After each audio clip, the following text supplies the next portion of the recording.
Good evening, everybody. I want to start out today. It was a beautiful day today here in my city. I hope everybody had a great day today. Wednesday midweek, yes, pushing towards the weekend now. Hump day, that's what I call Wednesday hump day. But today I want to come to y'all, and I wanted to discuss some things that I had sort of located and was doing some research on. And I wanted to go into, I did last week, I did prejudicial bullying.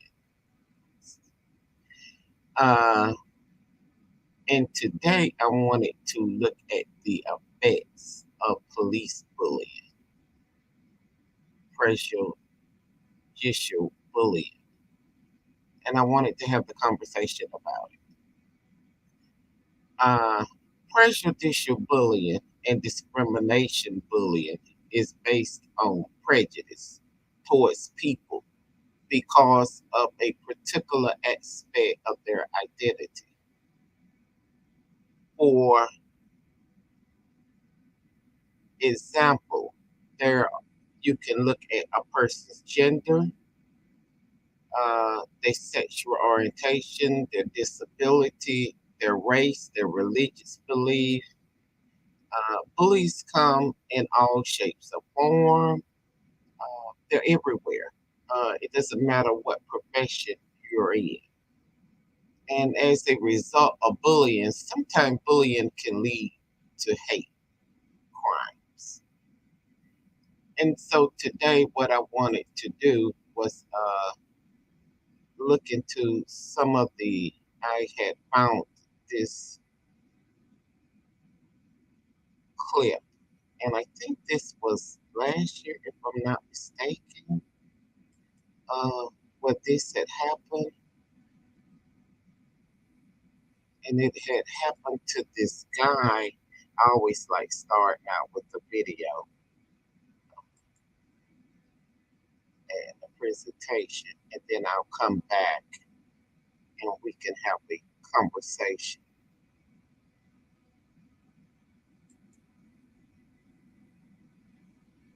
One second. So I'm trying to pull up my video now. Oops. Gosh, I just didn't hear it there too. What am I doing? Okay, sure.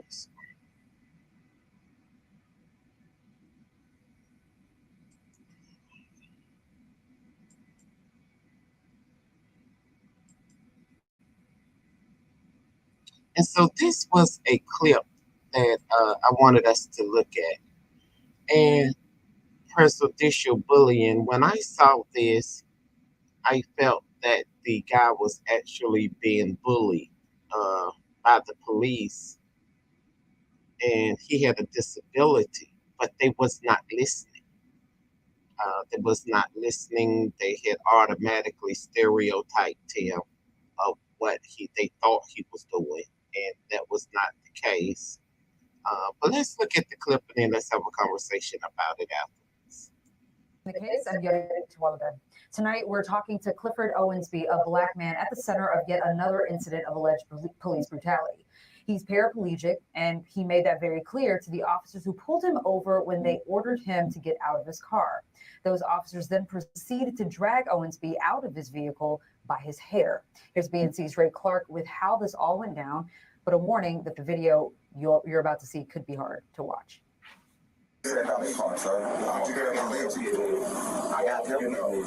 The audio is hard to make out. That's 39-year-old Clifford Owensby telling police in Dayton, Ohio, he's disabled and can't walk. The exchange starts escalating as the officer demands Owensby get out of his car. I cannot step out. I'm a paraplegic. I cannot. I'm a paraplegic, sir. Come on, bro. I cannot step out of the car. Owensby requests a supervisor. The officer tells him you can get out on your own or be dragged. The officers then reach their breaking point. One officer pulling Owensby by the arm, another yanking his hair, and dragging him across the pavement. Somebody help! I'm right here. Somebody help! Somebody help! All of this happening in front of a 3-year-old who's sitting in the back seat.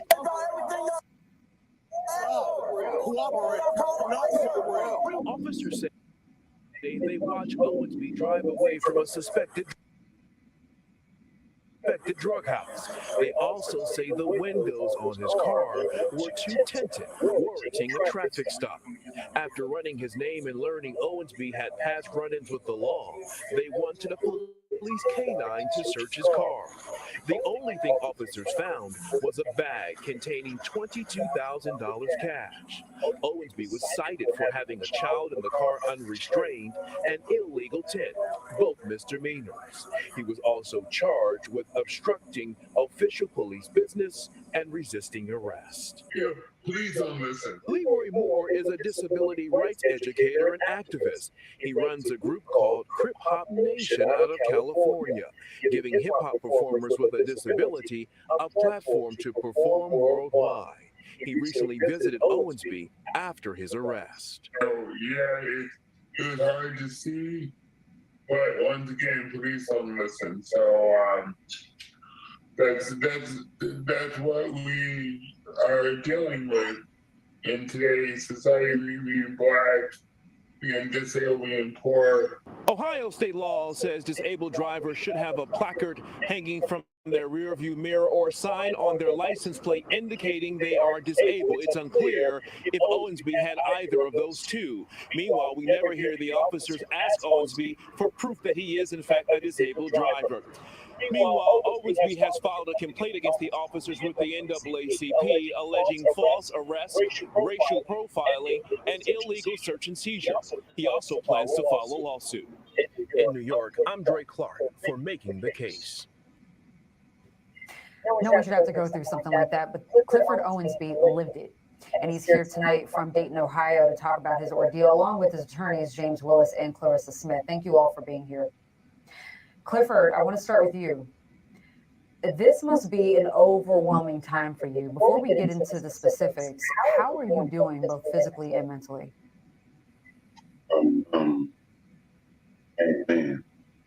Man, actually, I didn't really get any sleep. Having nightmares. Kids, they traumatized behind the fact, they had to witness this, especially on the television. Pain-wise, oh man, my neck, my back, my side, and they re-injured an injury that it's gonna take me months to get back before I can even get back to therapy. Overall, it's just sad. I can't believe what they did, humiliating. I wouldn't. Walk us through, Clifford, the day of this traffic stop. From your perspective, what happened as soon as you got stopped? Officer stopped me. He asked me, I believe what he told me. He said, "I pulled you over," and gave me my ID as he asked for. He went back to check my ID.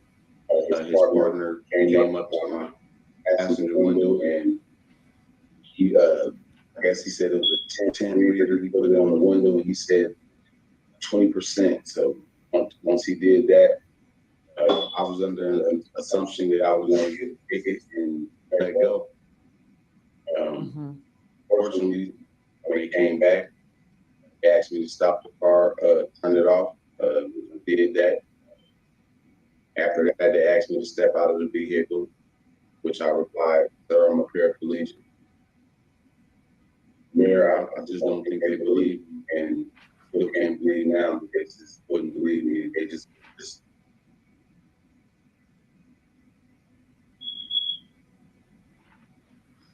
What was your first thought when it became clear they either didn't believe you or didn't care?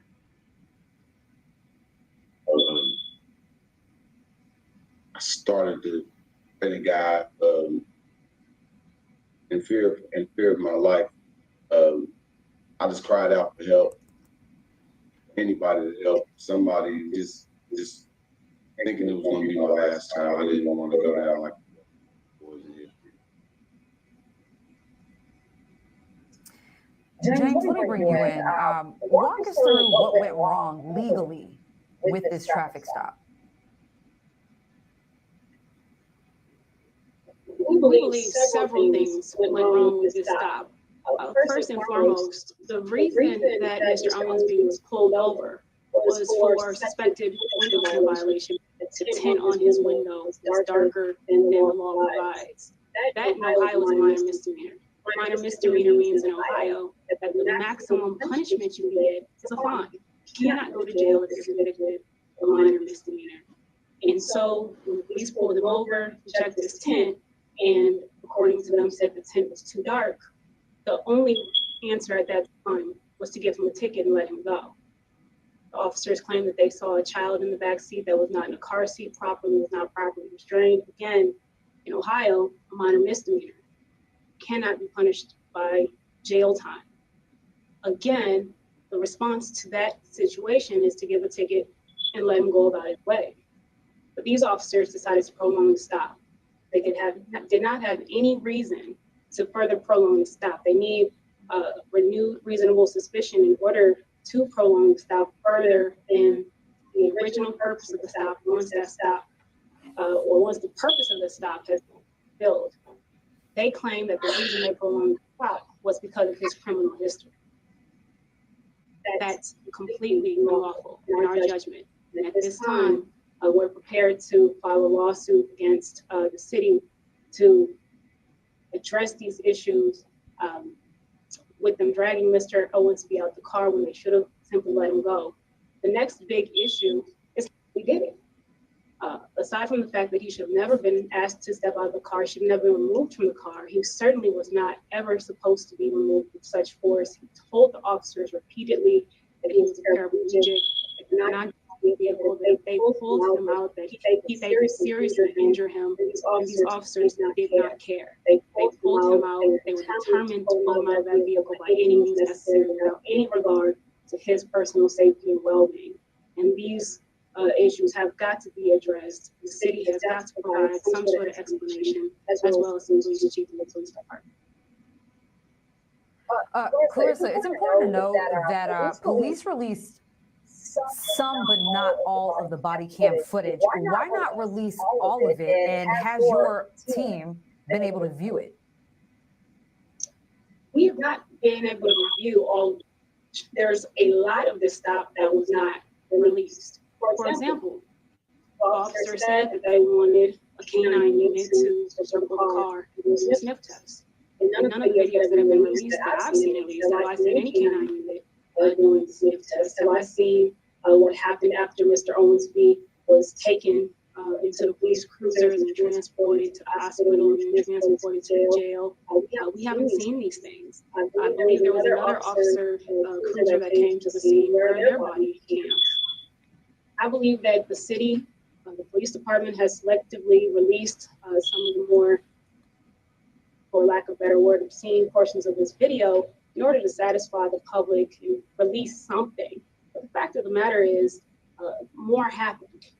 There's way more that happened after Mr. Owensby left the scene with the officers in tow that needs to be released for full transparency. And we believe that if the police department in the city is as committed to transparency as they've indicated they are in certain reports, they will without hesitation release the full footage from the entire incident, from the moment that they stopped him all the way until he was until they sent him into the jail.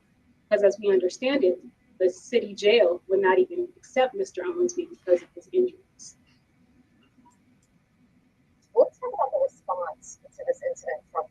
mayor. It reads in part, everyone involved is owed a thorough investigation, and one is already underway. This incident shows why our community-led police reform process, which includes providing transparency, is more important than ever. Um, Give me your thoughts to that response from the city mayor. I believe that the city's mayor is making a statement that does not necessarily match their actions. I believe that it sounds good to say that there needs to be transparency. I think that it sounds good to make this general statement that everybody is owed a thorough investigation, but the fact is, Okay, okay. I had cut that off. I think the other part is just more lingering onto other issues that I didn't specifically care to discuss tonight.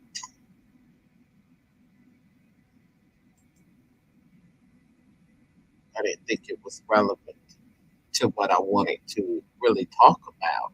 You know, I hate that happened to the young man, paraplegic. I don't think they should have pulled him out the vehicle like that because they really could have injured him. Um, but like I said before, we have a lot of good police officers on the force. I'll say that again. We have a lot of great police officers on the force, but we do have a handful. It's just like in any job. You got some rotten apples that don't need to be on the force that enjoy bullying people. And my thing is, were they bullied as children? Because most kids that have been bullied as children, they grow up and sometimes they become the bully. Uh, I think when hiring police officers, and those are my opinion, it's just my opinion, uh, that they need to look more deep into them mentally to see if they're qualified to do that job, to make sure that you're on the force for the right reason and not on the force to harm anybody deliberately.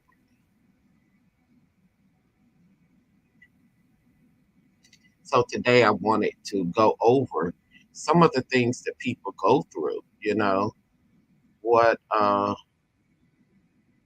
prejudicial bullying, some of them still may experience cyberbullying, physical bullying, verbal bullying, rational aggression, and even sexual bullying.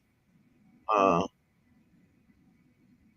Sometimes prejudicial bullying can raise from a misguided or learned belief that certain people deserve to be treated differently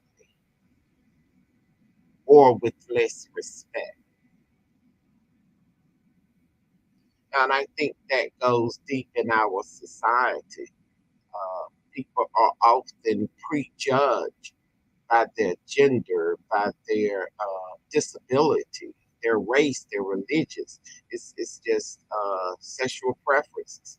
Uh, Discrimination is all wrapped around. Um, it's really bad in our society. But I think what's going on now, sometimes you can let it get to the point of hate. And that's what you don't want to do. I guess we as individuals need to be aware and sort of check ourselves. Another thing, presidential bullying is based on stereotype. And when it comes to children in school, sometimes children can fear, you know, target other children that are different, single out individuals for being different than they are or their friends are, and then they want to pick on them. And bullying can really be severe because it can also lead to hate crimes, and that's something that we have to be aware of.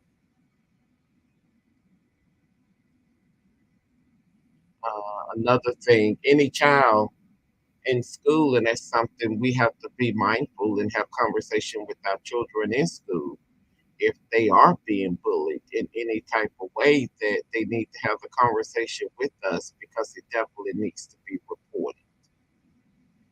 It's too much risk, it's too much escalation to feel that it's just going to go away. No, it needs to be addressed immediately, especially when you are bullied or your child is being bullied because of their race or their sexual preference or religious beliefs.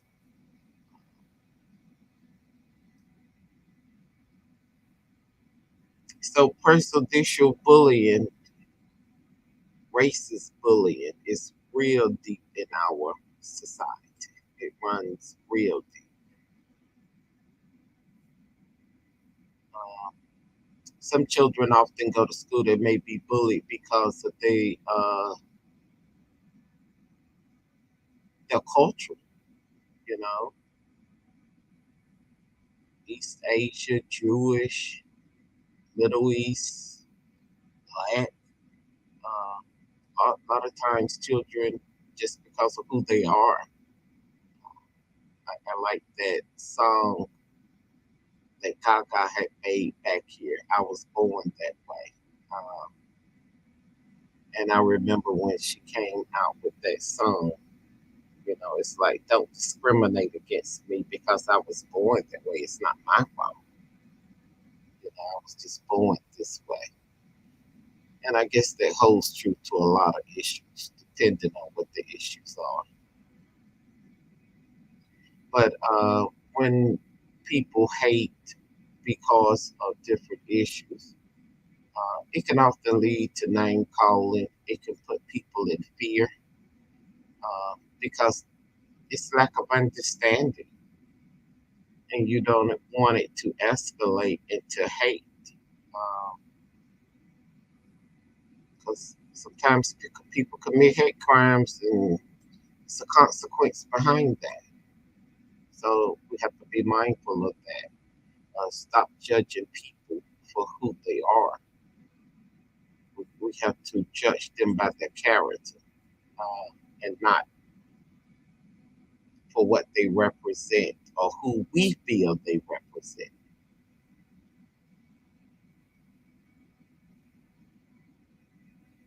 Especially our beliefs.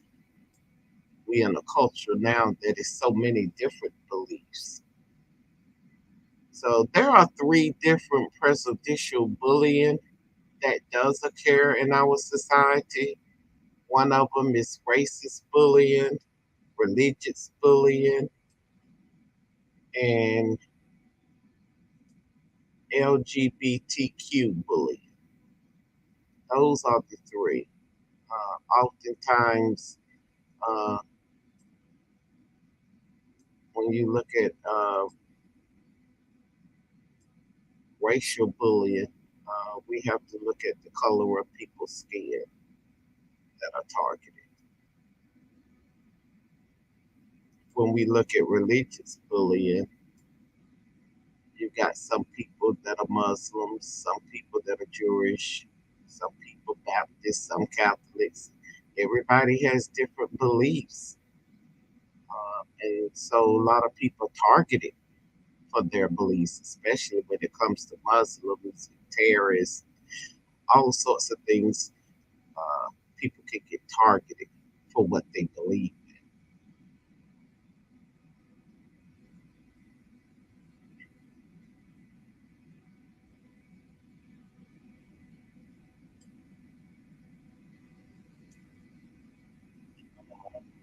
Or when it comes to the LGBTQ community, their sexual bullying, name calling, cyberbullying. They go through a lot oftentimes because of their people are biased towards lesbians and gays and bisexual, or transgender. So all of this is some of the things that people are targeted. It's just giving a list of different prejudicial bullying. And all of this is was researched by Cheryl Gordon.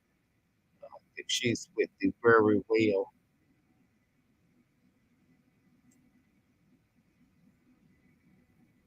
Yeah, Cheryl Gordon. So I also wanted to go over the effects. This is my main thing.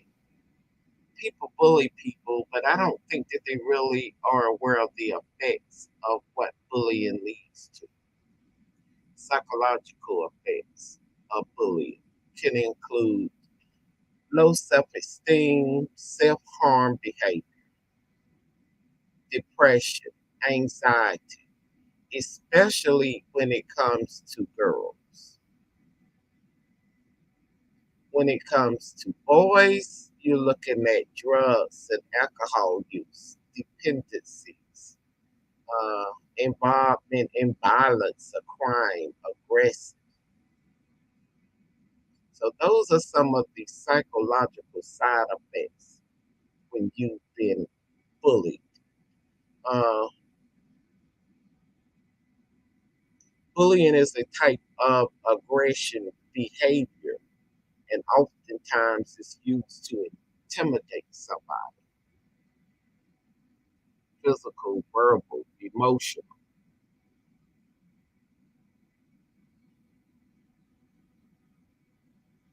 And that's why they say bullying has a serious effect on both the victim and the bully, because a lot of people that have been bullied, a lot of them do deal with a lot of depression and anxiety, suicidal thoughts, sleep deprivation, nightmares, stomach problems, eating disorders, anorexia.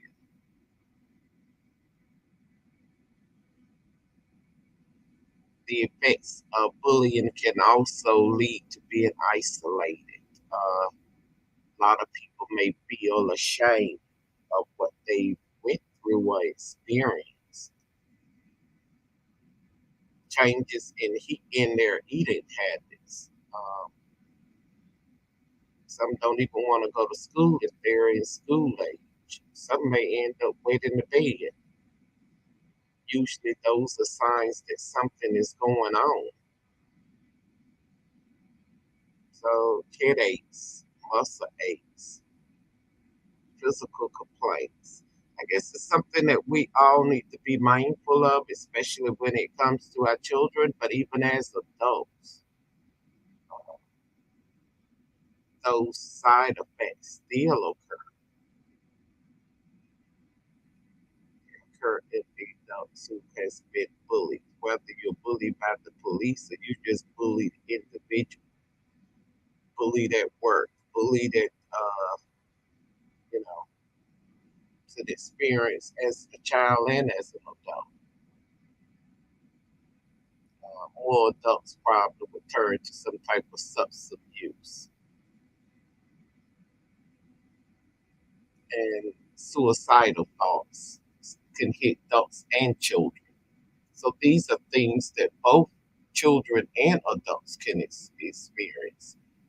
These side effects that are due to being bullied. Yeah, so we have to definitely be mindful of that.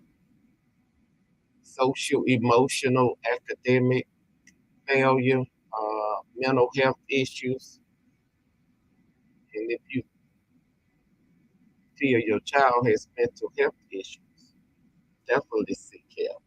If you are an individual and you feel that you need some type of counsel, get it. Sometimes it's better to hear from somebody else than trying to handle things on your own all the time. So it's important sometimes to get a second opinion from somebody who cares. because bullying can affect everybody. Nobody is exempt really from being bullied. I don't care what profession you is, what job you hold. I've seen bullying across the board. It can affect anybody. So we all are subject to be bullied.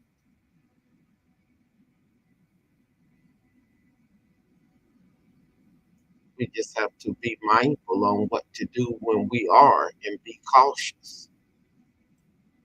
Sometimes negative bullying can lead to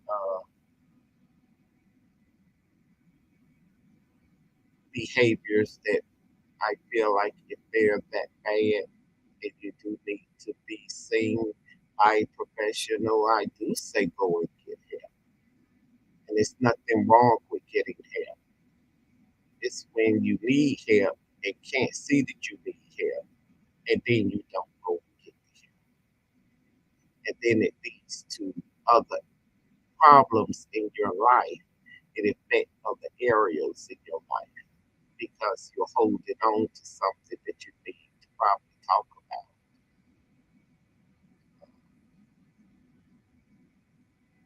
So, especially when it comes to our children, if they're being bullied at school, uh, I've seen children, young adults, you know, they feel the effects of bullying. Some of them bullied by the police too. They have police now in everybody high school, so some kids may experience that. They've got good police officers there, but they got some. I've seen kids run into, and they may end up feeling some of these side effects. And as a parent, if your child is, it's up to you to be aware and be mindful that if my child experienced this and I see them acting out down the road, that this is nothing that I should just say is going to blow over. This is something that you may need to seek some type of counseling for. So it's definitely mental health awareness. Depression, anxiety, that goes for children, that goes for adults, sadness, loneliness,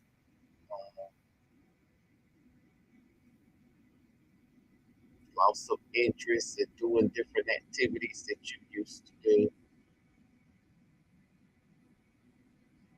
But one thing I did want to say that I also learned that in school, when it comes to bullying, the school-based intervention programs has been very helpful when it comes to reducing bullying behavior in children and adolescents. So that's something definitely I would say if it's any school teacher professionals or anybody in that type of field, check definitely in the school-based intervention because it would definitely be good for the children and adolescents. So I guess high school, because nobody is subject to just be in this world and never experience some type of bullying, whether it's with the police or whether it's with individuals in your school, in your neighborhood, or just people out in places in general, you know, running the bullies just driving on the expressway and somebody got a road rage. So we can encounter different things like this. Somebody's just having a bad day and take it out on you. So my thing is just be mindful. Just bring in awareness. And if you know anybody that this could benefit, they definitely need to know it's okay. If you need help, go and get it. But know the warning signs. Definitely what prejudicial bullying is, how it can lead to hate crime. Just be mindful, especially when it comes to our children. some of the psychological effects that it could cause, anxiety and depression, low self-esteem,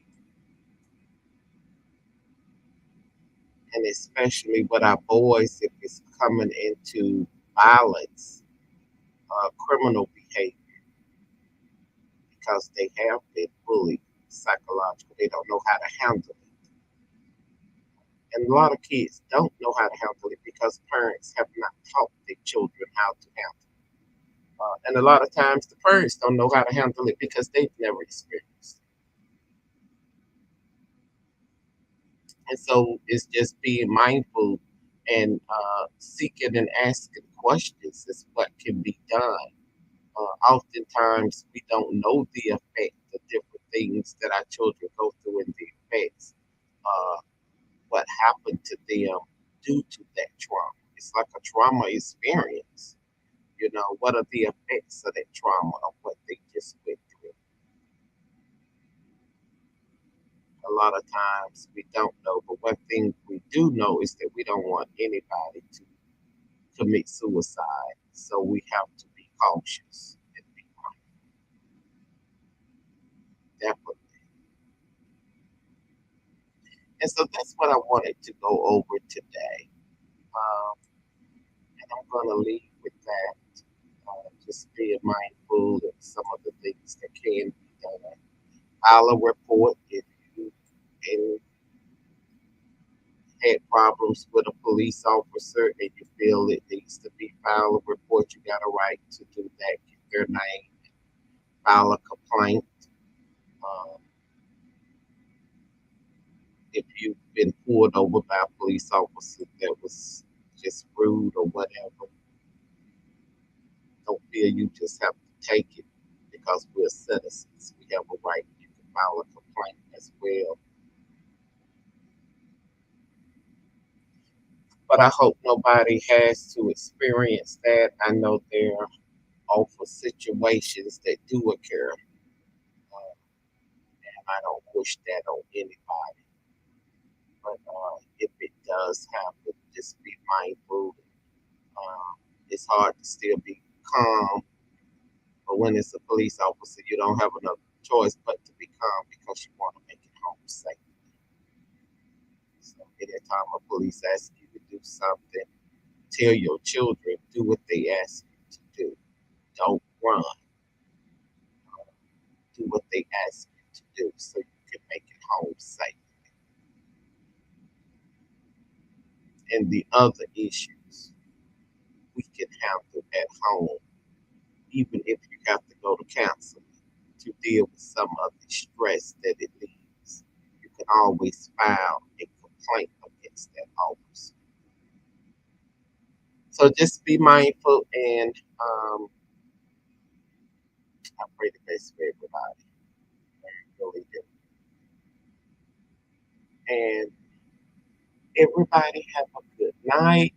Enjoy the rest of your evening. It's still sort of early. Uh, and I'll talk with you soon. Have a good night.